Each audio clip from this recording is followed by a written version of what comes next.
வெட்டி கொண்டுட்டாங்களாம். அதை தெரிஞ்ச வேலு நாச்சியாருக்கு கோபம் வந்துருச்சான்.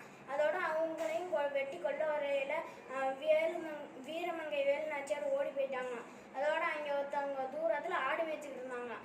ஆடு மேய்ச்சிக்கிட்டு இருக்கையில அவங்கள்ட்ட கொஞ்சம் தண்ணி தாங்க அப்படின்னு கேட்டதுக்கு, இல்லை நாங்கள் தாழ்ந்த இனம் நீங்கள்லாம் எங்கள்கிட்ட வந்து வாங்கி தண்ணி குடிக்கக்கூடாது அப்படின்னு சொன்னாங்களாம்.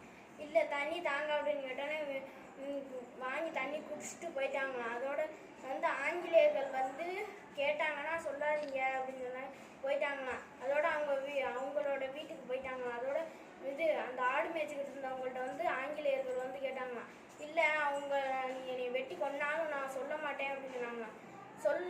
சொல்றியா இல்லை இப்போ ஒருத்த கையை எடுக்கவா அப்படின்னு கேட்டதுக்கு ஒருத்த கையை வெட்டிட்டாங்களாம். இன்னொரு தடவை கேட்டதுக்கு, இல்லை நான் சொல்ல மாட்டேன் அப்படின்னு சொன்னானே இன்னொரு கையை வெட்டிட்டாங்களாம். இன்னொரு தடவை கேட்டதுக்கு சொல்ல மாட்டேன் அப்படின்னு சொன்னா 2 காலையும் வெட்டி போட்டு போயிட்டாங்களாம்.